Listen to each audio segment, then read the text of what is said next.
Graça e paz, amados irmãos. Bom dia, a paz do Senhor. Aquilo que você quiser receber nesta manhã, na verdade. Para nós é uma alegria, um prazer, é sempre uma felicidade estarmos nesses domingos pela manhã, podendo refletir, pensar a respeito da palavra do Senhor. Esta semana eu ouvi 3 afirmativas de 3 pessoas diferentes, de 3 pessoas que não têm convívio, não se conhecem, mas que essas afirmativas delas convergiam para uma mesma temática, para uma mesma situação. Quais foram as 3 frases que eu ouvi dessas pessoas? Uma me disse assim: eu preciso de um dia do sono. Eu preciso de um dia do sono. Um dia para dormir, acordar de 9, 10, 11 horas, não ter hora para acordar, comer, dormir de novo, para ver se o meu corpo, na verdade, ele se recupera, para ver se ele se anima, na verdade. A segunda me disse assim: eu necessito de descanso, ficar sem fazer nada. Faz tempo que eu não faço algo assim. Eu preciso realmente viver um tempo sem me preocupar. Viver um tempo por puro prazer. Fazer aquilo que me dá prazer, alegria, felicidade. Vocês aqui têm tido esse tempo? Dizer assim: vou parar aqui, vou fazer uma coisa que eu gosto, um quebra-cabeça, assistir um filme, ler um livro, passear, tomar um café lá no shopping, né, pastor Luiz? Enfim, fazer alguma coisa que me dê prazer, alegria, felicidade. Vocês têm tido esse tempo? Essa pessoa estava reclamando da ausência desse tempo. E a terceira disse assim: olhe, eu trabalhei essa semana, foi uma semana de trabalho, mas parece que eu trabalhei o mês inteiro.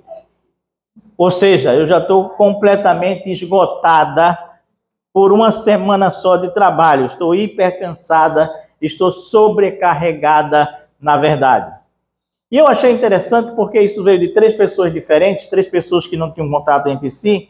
2, aliás, tinham entre si, mas, na verdade, não tão próximas assim como a gente pensa. E eu fiz uma pergunta, ou seja, eu me fiz uma pergunta. Eu disse assim comigo mesmo: o ano mal começou, nós estamos vindo de um período, teoricamente, de férias, e mesmo assim, eu percebo pessoas que já estão se sentindo esgotadas, exauridas, sem forças, completamente já pensando assim nas próximas férias, desejando as próximas férias, porque essas pessoas quase que eu diria estão prontas para desistir, no fundo, no fundo. É assim mesmo? A resposta é. A resposta é sim. Realmente, por isso veio o tema de hoje, janeiro, cansados e sobrecarregados. Já estamos, só estamos em janeiro e já estamos cansados e já estamos sobrecarregados, cada um de nós aqui. Enfim, a resposta para nós estarmos dessa maneira, desse jeito, dessa forma, é porque nós estamos vivendo numa geração, que tem um estilo de vida propenso a se sobrecarregar desnecessariamente. Uma geração que se sobrecarrega a sua alma, sobrecarrega principalmente a sua psique. Os irmãos sabem que o homem é dividido em corpo, alma e espírito, né? O corpo é o corpo, o espírito é aquele que se comunica com Deus, que veio de Deus. E a alma é nosso aparato humano, psicológico que a gente tem. E a alma é que cansa. A alma é que se cansa, como essas pessoas colocaram exatamente aqui. Ou seja, essas pessoas estão esgotadas na sua psique, na sua alma, no seu íntimo, na verdade. Para entendermos esse tipo de situação, nós vamos utilizar o capítulo 11 do Evangelho de Mateus. Capítulo 11 do Evangelho de Mateus. Na verdade, vamos usar todo o capítulo 11, mas por esse momento, eu vou ler apenas com os irmãos os últimos versículos desse capítulo 11. famosos versículos de 28 a 31. Mateus capítulo 11, de 28 a 31, nos diz assim: venham a mim todos os que estão cansados e sobrecarregados, e eu lhes darei descanso.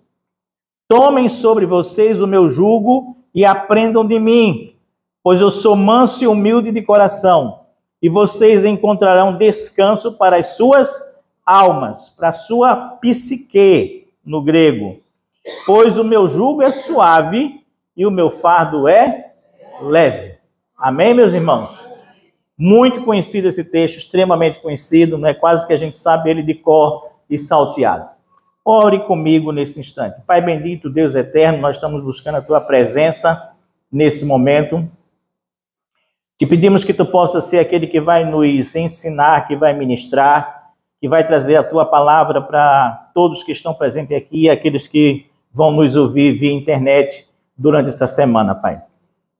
Que a tua graça recaia sobre nós, que esse espaço seja dominado por ti, que a tua voz é que seja ouvida, e muito obrigado pela honra de ministrar a tua palavra mais uma vez, no nome de Jesus. Amém.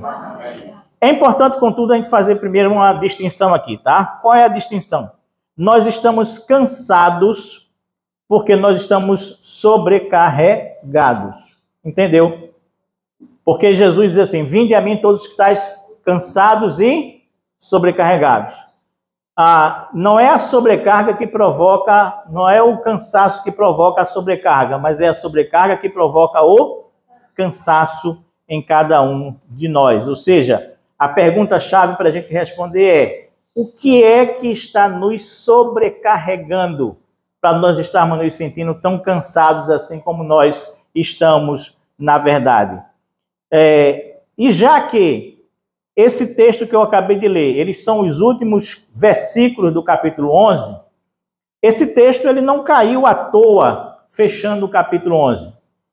Aqui a gente começa, como eu digo, a não ler a Bíblia de carreirinha, mas procurar entender, fixar, perceber o contexto, o texto, aquilo que está proposto pela palavra do Senhor. Veja bem, quando eu digo, venham a mim todos vós que estão cansados e oprimidos, e eu vos aliviarei, ou cansados e sobrecarregados, eu vos aliviarei. E esse texto fecha o capítulo 11.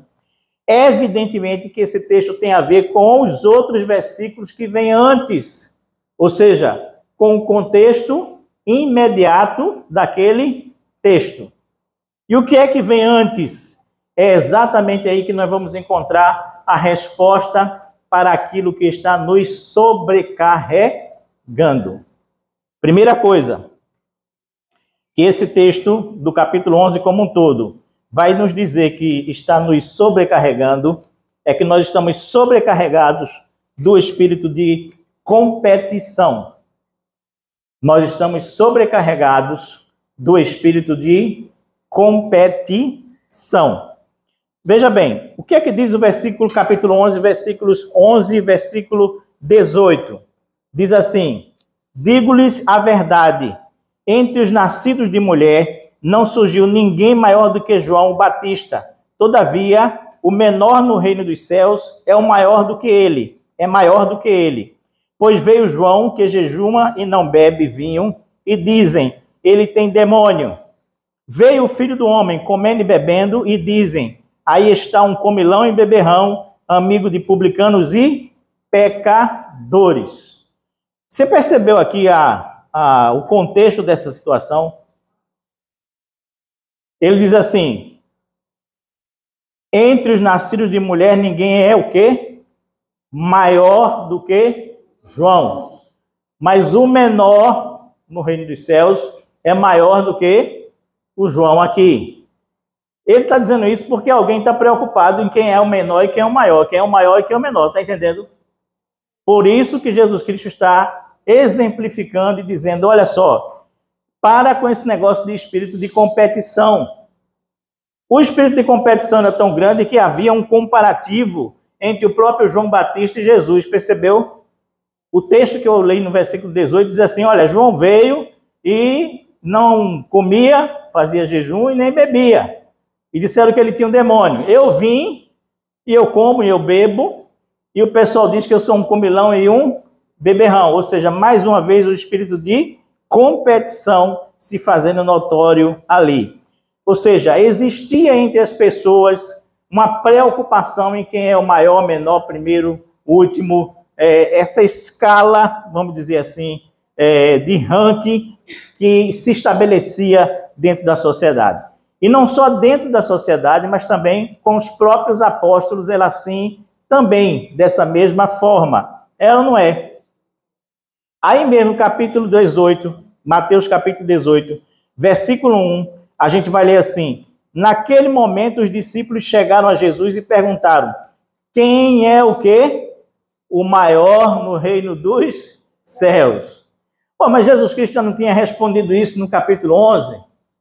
Como é que esses caras agora, apóstolos, né, voltam com esse mesmo assunto, com essa mesma temática, com essa mesma questão de descobrir quem é o maior e quem é o menor? Já percebeu que eles tinham uma espécie de psicose de saber quem era o maior no reino dos céus? O maior no reino dos céus se chama Deus. Esse é o maior. De resto, não tem mais ninguém. Não tem o subdeus, não tem o segundo Deus, não tem o vice-presidente Deus. Não existe nada disso. Então, mas eles insistem em perguntar, mais uma vez, no capítulo 18, quem é o maior? Quem é o maior no reino dos céus? Você pensa que acabou aí? Só para ficar no Evangelho de Mateus, veja capítulo 23, versículo 11. O tema é recorrente, o tema volta mais uma vez. E Jesus diz assim: tampouco vocês devem ser chamados de chefes, de líderes, de maior, porquanto vocês têm um só chefe, um líder, o maior, que é Cristo. Aí Cristo arremata dizendo: o maior entre vocês deverá ser servo, ou o menor. Percebeu? Que danado de preocupação é essa de quem é maior, de quem é menor, de quem é menor e de quem é maior? Porque essa geração estava tomada pelo espírito de competição. Competição.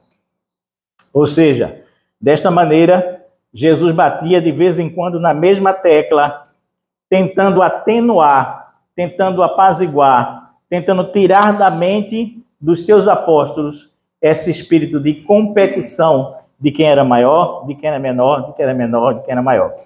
Mas isso não é só daquela geração. A nossa geração hoje também vive essa sobrecarga, essa carga extra de competição na vida, é ou não é? Antigamente bastava o cara ter um curso de 2º grau e o famoso curso de datilografia. Estava resolvido. Eu agora fui longe, né? A nova geração, né? A nova geração deve estar se perguntando assim: ele está falando do quê? O que é isso, datilografia? Que palavrão é esse? É uma nova tecnologia, é isso? Olha só, tá vendo só? Se eu soubesse, tinha pedido para o irmão tirar uma foto e mandar para mim, para eu apresentar essa relíquia. Mas bastava antigamente você ter um curso de 2º grau e ter o famoso curso de datilografia e você estava bem. Você conseguia emprego para o resto da vida. É assim hoje? Hoje você tem que ter um curso superior, depois você tem que ter uma pós-graduação, ou 2 ou 3, depois você tem que ter um mestrado, depois você tem que ter um doutorado, se possível você tem que ter um pós-doctor, né? Ainda diz em inglês para humilhar mais, né? Um pós-doctor. É para lá de doutor, né? Alguma coisa assim, né? Um negócio fantástico, extraordinário. E além disso, se você realmente quiser ser um indivíduo competitivo dentro da sociedade em que nós estamos, você precisa ter, olha só as palavrinhas que eu vou dizer aqui, porque se você não tiver isso, não funciona, né? Um MBA de quebra ali do lado, né? Mas você precisa ter um network. Network, uma palavra chique para dizer uma rede de amigos, uma rede de conhecidos, uma rede de gente que pode dar alguma referência sobre você e nada mais do que isso. Mas você, para ser competitivo, você precisa ter também resiliência. Se você não tiver resiliência, você está fora. Porque você precisa ser aquele cara que aguenta as pancadas, vai lá no chão e volta de novo, e assim a resiliência se estabelece. Mas você também precisa ter uma coisa chamada de adaptabilidade. É ou não é? Adaptabilidade, ser como o camaleão, né? De acordo com a situação, de acordo com o cenário, de acordo com aquilo que se propõe para você, você vai agir daquela forma, você vai ter uma postura diferente, porque você, para ser um bom profissional, você precisa ter adaptabilidade também.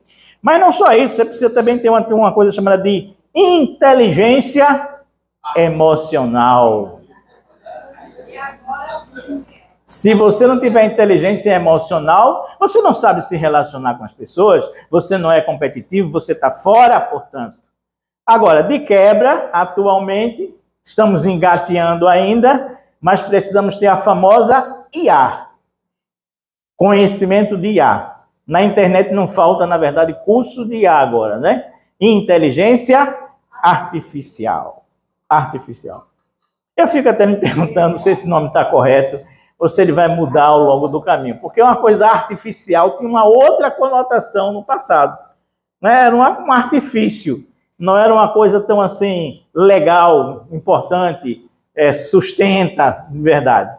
Mas, enfim, você precisa também ter inteligência artificial. Conhecimento de inteligência artificial. Mas não só você pensa que acabou, você precisa ter também gestão do tempo. Porque se você não souber gerir o seu tempo, gerenciar o seu tempo, você está fora do mesmo jeito. Mas você pensa que acabou? Não! Ainda é preciso que você tenha criatividade e inovação. Porque se você não for um profissional criativo e inovador, você está fora também. E, finalmente, você precisa ter saúde, viu? Porque se você tiver tudo isso e não tiver saúde, não dá. Então você tem que ser malhadão, saradão, ter academia, não é assim? Ser um corredor. Fazer terapia é uma boa, inclusive, né, para arrumar a cabeça nessa situação toda. Estão percebendo como antigamente era uma coisa, o nível de exigência hoje é outro, e que a competição aumentou significativamente, porque parece que nós precisamos ser agora super seres humanos, não meramente sobre os seres humanos, mas super seres humanos. Como não viver cansado e sobrecarregado, vivendo num mundo como esse? Essa é a grande pergunta. Como não viver estressado numa sociedade que a grande preocupação dela são os rankings? É ou não é? A grande preocupação da nossa sociedade são números. Primeiro, quantos seguidores você tem? É o ranking dos seguidores. Segundo, qual é o tamanho da sua fortuna? Do seu dinheiro, do quanto você tem? Terceiro, qual é o tamanho da sua beleza? Porque você precisa ser bonito no final das contas, tá? Não pode ser feioso demais, porque não vai dar certo, não vai funcionar, né? Então, no ranking da sua beleza, como é que você está nesse processo aí? Ainda, qual é o maior poder que você tem? Qual é o seu ranking no que se refere a poder? Eu sei de um cara que está no topo da lista, chama-se Donald Trump. Poderoso dos poderosos dos poderosos. Está entendendo o que eu estou dizendo? Então, o Elon Musk da vida, né? Enfim, o que eu estou dizendo para os irmãos é assim: como é que nós não vamos nos sentir cansados e sobrecarregados se estamos vivendo desde a hora que nós acordamos até a hora que nós vamos dormir uma sociedade fixada, complexada nos rankings da vida, nos números da vida? no espírito de competição da vida. Entende o que eu estou lhe dizendo? Como é que eu vou ter tempo livre para pensar, para ser eu mesmo, para descontrair? É difícil, é complicado. Segunda coisa, você entende agora por que lá no final do capítulo 11 está: venham a mim todos vós que estão cansados e sobrecarregados? Está lá no final porque tem a ver com isso que está no começo. Mas a segunda coisa com que tem a ver é esta daqui. Estamos sobrecarregados de expectativas. Estamos sobrecarregados de expectativas. Veja a sua Bíblia aí, esse mesmo capítulo 11, versículos 16 e 17, o que diz. Diz assim, Jesus falando: a que posso comparar esta geração? São como crianças que ficam sentadas na praça e gritam umas às outras: nós lhes tocamos flauta, mas vocês não dançaram. Cantamos um lamento, mas vocês não se entristeceram. O que nós estamos falando aqui? Estamos falando de expectativas. Jesus diz assim: olha, eu olho para essa geração aqui que eu estou vendo aqui diante de mim e estou vendo que é um bando de criança, infantis, porque eles querem que as pessoas ajam de acordo com as suas expectativas. Então essa geração, ela diz assim: nós tocamos flauta, mas você não dançou. E o esperado era que você dançasse. Nós cantamos, mas vocês, cantamos um lamento, inclusive, mas vocês não ficaram tristes. O esperado era que vocês ficassem tristes. Está entendendo como aqui o assunto é expectativa frustrada, expectativa que não se realizou? Aqui a colocação e análise de Jesus ela é bem clara. Esta é uma geração que espera que nós atendamos às suas expectativas, que hajamos de acordo com aquilo que eles querem, que imaginam que é o certo. Veja bem que coisa interessante. Quando o texto diz aqui assim: nós tocamos e vocês não dançaram. Isso é próprio daqueles que esperam que nós sigamos o seu ritmo. Percebe? É próprio daquele pessoal que está dizendo assim: olha, quando a gente toca, você dança. É próprio daquele pessoal que está dizendo assim: você precisa dançar conforme a música. Você precisa dançar de acordo com aquilo que está proposto. Senão, não está atingindo a nossa expectativa. Você tem que dançar de acordo com a nossa tonalidade, sem sair do nosso compasso. Percebeu? É isso que está aqui subentendido. Mas quando eles dizem assim: nós cantamos, ou seja, nós falamos, nós dissemos, nós ditamos, e o comportamento de vocês não foi adequado. No primeiro momento, era dançar conforme a música, seguir o ritmo de todo mundo que está ali. No segundo momento, agora, é assim: nós cantamos o canto da sereia e você não correspondeu.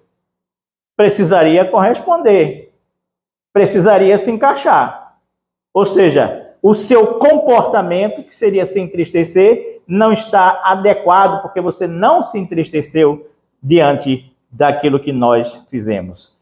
Portanto, essa é uma geração que ela tenta moldar o nosso comportamento de acordo com o seu canto da sereia, de acordo com a sua música encantadora de serpente. Para que a gente siga tudo atrás, de acordo com aquilo que as pessoas esperam. É uma geração que quer nos moldar para que nós atendamos às suas expectativas. Olha para a tua vida. É ou não é assim? Se você deixar, o pessoal não vai moldar você. Se você deixar, o pessoal não vai fazer você cumprir todas as expectativas delas a seu respeito. Portanto, essa é uma geração de crianças adultas. Ou eu não sei se diga de adultos crianças. Porque só criança imagina que todos os seus desejos, as suas vontades, as suas expectativas serão atendidas. Só quem é muito infantil acredita que o seu pensar deve se cumprir como um conto de fada. Só quem é muito infantil acredita que o seu pensamento deverá se concretizar como se fosse um conto de fadas. Mas é assim que as pessoas agem hoje em dia. É ou não é? Agora, frustre um indivíduo desse para você ver o que é que vai acontecer. E quanto mais sobrecarregado nós estivermos em atender às expectativas das outras pessoas, mais cansados e oprimidos nós vamos nos sentir. Mais nós estaremos frustrando as nossas próprias expectativas, os nossos próprios desejos, a nossa própria vontade. Nós estaremos nos tornando uma coleção de espelhos refletindo aquilo que os outros querem a respeito de nós. Entendeu? Se eu estou diante de fulano, eu sei que o comportamento que fulano espera de mim é esse. Então eu espelho esse comportamento. Se eu estou diante de Beltrano, eu sei que a expectativa que Beltrano tem a meu respeito é essa. Então eu pego outro espelho, boto aqui na frente e reflito exatamente o que ele quer. De maneira que eu não sou mais eu, mas eu sou a imagem dele refletida em mim. Está entendendo o que eu estou lhe dizendo? E assim a gente vai vivendo dentro da sociedade. Agora me diga uma coisa, como é que você vivendo numa sociedade dessa, você não pode se sentir sobrecarregado? É fácil a gente atender as expectativas de todo mundo e agir de acordo com o que todo mundo quer, todo mundo gosta, todo mundo acha que é bonzinho. Eu mesmo, às vezes, eu me pego assim, sendo repreendido pela minha esposa. Porque às vezes ela diz assim, oxe, como é que tu age desse jeito? Porque eu não estou agindo de acordo com aquela expectativa do momento. Às vezes eu digo assim, olha, eu não vou fazer isso agora. O fulano está ali esperando. E eu sei que pela forma como ela é, ela quer que eu atenda as pessoas na mesma velocidade que ela. Mesmo que essas pessoas tenham necessidades.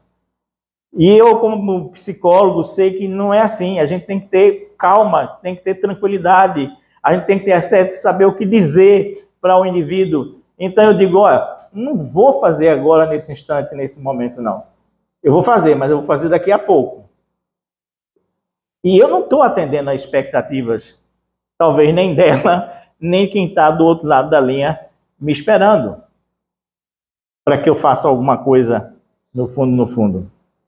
Ou seja, quando nós estamos sobrecarregados em atender a demanda dos outros, as nossas próprias demandas, elas permanecem no segundo, no terceiro, no quarto, no quinto, no sexto, no 10º plano. Agora entenda o que eu vou lhe dizer. Uma geração inteira querendo que suas expectativas sejam atendidas. E uma geração inteira querendo atender as expectativas dessa outra parte dessa geração. Isso é uma bela receita para um mundo completamente perdido. Entendeu? Se metade do mundo quer que, na verdade, suas expectativas sejam correspondidas, e metade do mundo quer corresponder à expectativa de todo mundo, isso vai dar um bolo muito azedo, muito complicado, muito difícil da gente equacionar. Terceira e última colocação, ainda nesse capítulo 11, que tem a ver com o finalzinho lá dos versículos. É aqui, sobrecarregados do sentimento de insatisfação. Sobrecarregados do sentimento de insatisfação. E aqui tem a ver com as cidades que são citadas nesse capítulo 11. Veja aí os versículos 20 e versículo 23. Então Jesus começou a denunciar as cidades em que havia sido realizada a maioria dos seus milagres, porque não se arrependeram. Ai de você, Corazim, ai de você, Betsaida, e de você, Cafarnaum. É interessante notar que as 3 cidades nas quais Jesus mais fez milagres na vida dele inteira são essas 3. Corazim, Betsaida, Cafarnaum. Essas não são as cidades mais famosas que a gente tem na Bíblia, né? A gente tem uma Jericó, a gente tem Belém, a gente tem Jerusalém, são Nazaré mesmo, né? São as mais famosas. Mas não sei por que sim, não sei por que não, eu só sei que eu vou dar uma de Chicó, né? Como foi, eu não sei, mas eu sei que foi assim. Enfim, eu só sei que foram nessas 3 que Jesus fez mais milagres. Se está aí escrito assim, e foi ele mesmo que disse, que a maioria dos milagres dele foram feitos nessas 3 cidades, é porque foram feitos nessas 3 cidades, mesmo sem serem as mais famosas que existem. Ou seja, aqui a gente vai ter que entender uma coisa. Deixa eu passar um mapazinho aqui para vocês verem aqui, né? Aqui a gente tem a região da Galileia. O comparativo que Jesus vai fazer é assim: no dia do juízo final, haverá menos rigor para as cidades de Tiro, que ficava aqui, e Sidom, que ficava aqui, do que para Corazim, do que para Cafarnaum, do que para Betsaida, que ficava bem aqui, ó. Corazim, Cafarnaum, Betsaida, Tiro, Sidom. E ele vai dizer até que haverá menos rigor para a cidade de Gomorra, Sodoma e Gomorra, lembra? Menos rigor para Sodoma e Gomorra, porque se houvesse acontecido os milagres que aconteceram nessas 3 cidades em Sodoma, até aquele dia Sodoma ainda existiria. Não teria sido destruída. Do que é que Jesus está falando aqui? Ele está falando de que quanto mais ele fazia milagres nessas cidades, menos o povo acreditava nele. Entendeu? Vamos dizer assim, no lugar onde mais houve investimento de milagres e de expressões do poder de Deus, menos se acreditava nele. Isso é bom para a gente entender que às vezes as pessoas dizem assim: mas se hoje, né, a igreja ressuscitasse mas se a igreja hoje curasse outro que está numa fase terminal com câncer, todo mundo queria. Nananina, não. Para você ter uma ideia, só para pegar a cidade de Cafarnaum como um exemplo, na cidade de Cafarnaum, a Bíblia relata que ela teve pelo menos 7 milagres descritos. Quais foram eles? Primeiro, a cura do servo do centurião. Está aí em Mateus 8, 5 a 13. A cura do servo do centurião. Todo mundo lembra, né? O centurião diz assim: não, você não precisa nem ir lá, né?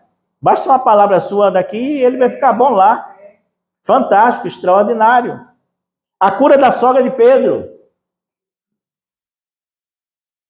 Essa eu não sei se se diria que é fantástico, extraordinário, é porque não sei qual foi a opinião de Pedro sobre isso, né? Mas aconteceu também a cura da sogra de Pedro.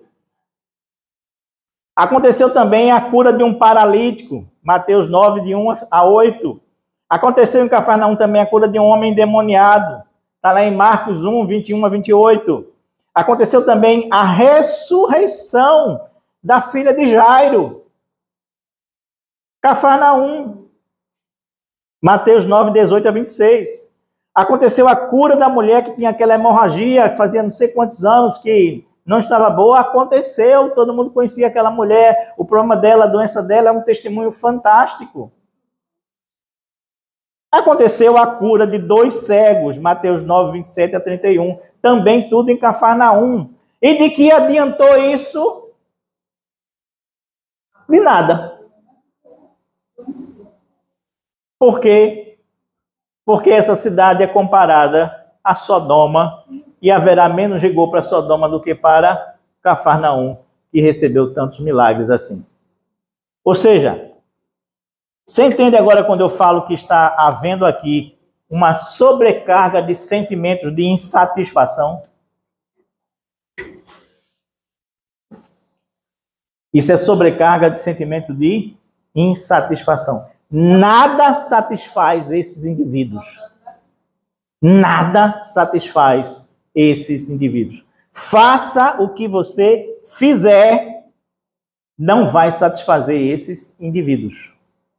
Presta bem atenção. Foi por isso que domingo passado eu preguei sobre o que mesmo? Vou para a escolinha agora do professor que não é Raimundo. Eu preguei sobre o cego de Betsaida. As 3 visões que aquele homem teve. Mas você lembra a indignação de Jesus Cristo? Jesus Cristo está tão indignado com a cidade de Betsaida que ele diz assim, quando traz um homem até ele, ele diz assim, vem cá, deixa eu te pegar pela mão, eu vou te levar para fora da cidade, eu vou te curar fora da cidade, porque essa cidade aqui não vai ver mais nenhum milagre meu, porque ela não merece ver mais nenhum milagre meu. E no final da história ele ainda diz para o homem assim, e não entre lá, vá-se embora direto para sua casa. Você está entendendo agora? Porque Betsaida já tinha visto milagre demais, apesar de não ter sido relatado na Bíblia, mas milagre demais e não tinha adiantado de nada mais uma vez. Ou seja, aquelas pessoas, ela estava com uma sobrecarga de incredulidade. É sobrecarga de incredulidade. Faça o que se fizer, eu não acredito em você. Tanto é que, percebe uma coisa, no meio dessa história toda, Jesus Cristo vai fazer uma oração. Está aí no capítulo, versículo 25. 25. Jesus vai dizer assim para aqueles irmãos.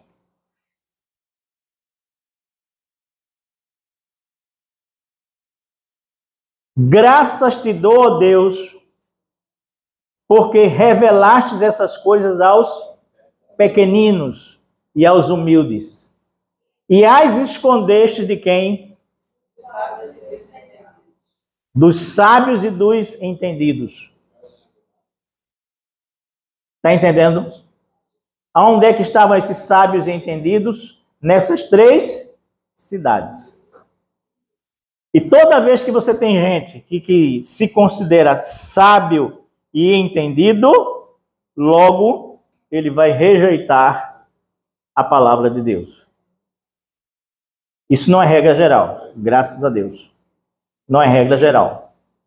Mas é quase que uma tendência, quase sempre, disso exatamente acontecer. Ou seja, da mesma forma hoje, nós temos pessoas na nossa sociedade que se alimentam da incredulidade, desse sentimento de insatisfação ou do sentimento de satisfação, de refutar a fé, de racionalizar, de não crer, de criar teorias mirabolantes que neguem Deus. Esse tipo de indivíduo hoje traz quase no peito uma camiseta com a frase orgulho de ser ateu. Aliás, eu nem sei porque não inventaram essa ainda, né? Mas é possível que ela aconteça muito brevemente, depois de eu falar aqui, tá?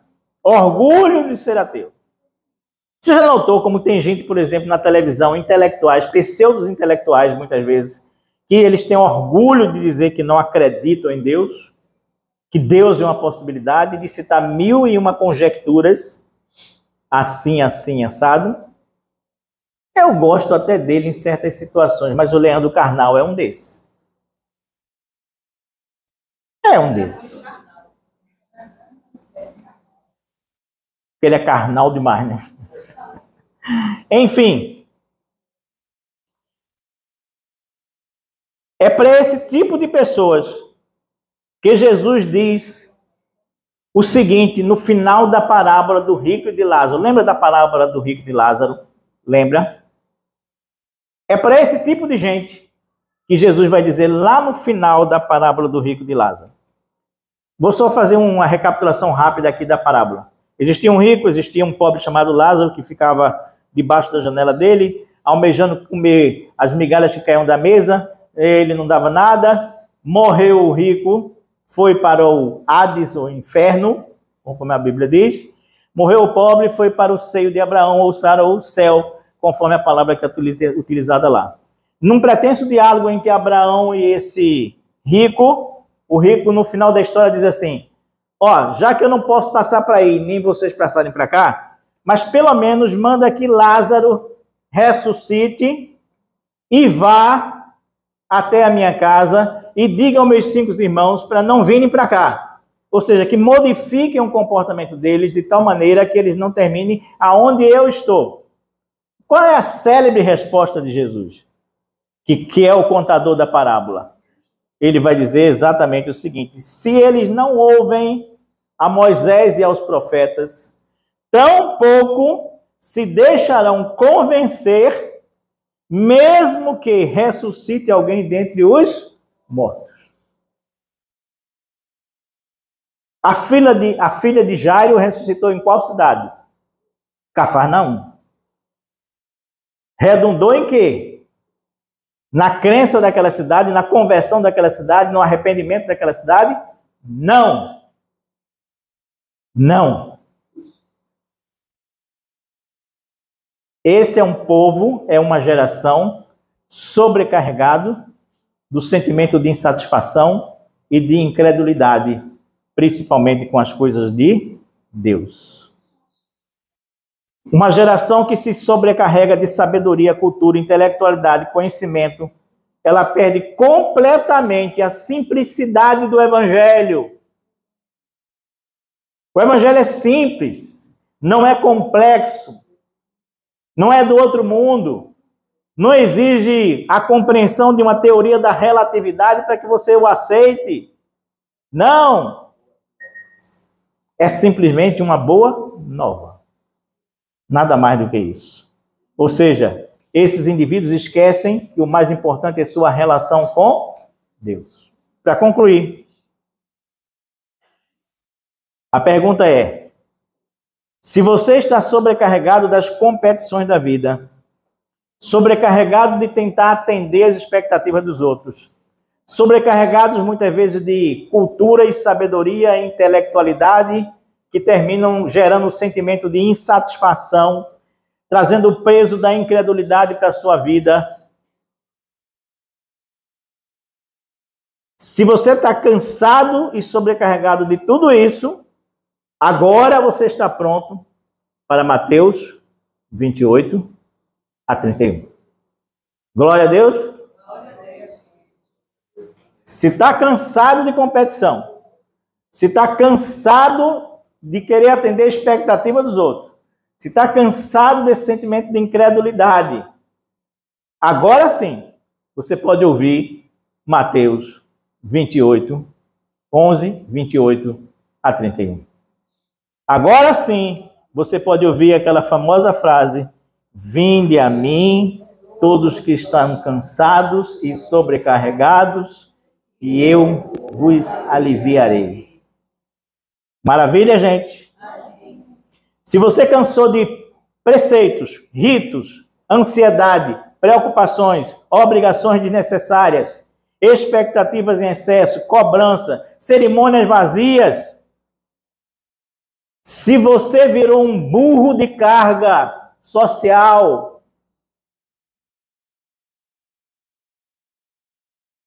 se você virou um burro de carga social sobrecarregado, agora sim, você está pronto para Mateus 28, 11 e 28.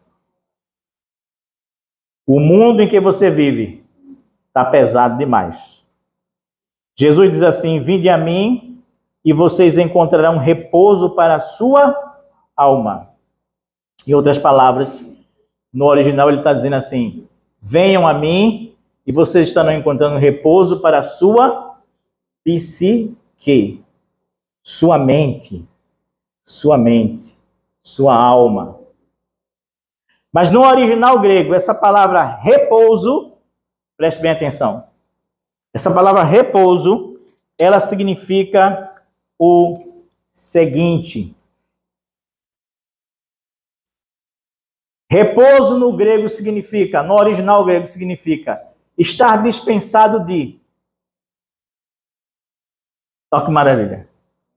Você está dispensado de. Você está livre de. Você pode levar na tranquilidade. Você está pensando que eu estou brincando? Que eu estou forçando a barra? Não.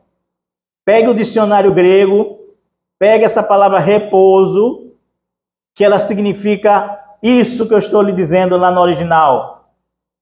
Ela significa exatamente isso. Você está dispensado de, você está livre de, você pode levar na tranquilidade, você pode refrescar. A raiz dessa palavra tem a ver com intervalo, recreação. A raiz dessa palavra tem a ver com aquietar-se de ocupações. A raiz dessa palavra significa lugar de repouso, casa, alívio, lugar onde reclinar a cabeça e, presta bem atenção, lugar de recuperar o fôlego. Essa é a proposta de Jesus para a gente. Quando ele diz assim, venham a mim, vocês encontrarão lugar de recuperar o fôlego, lugar de descanso,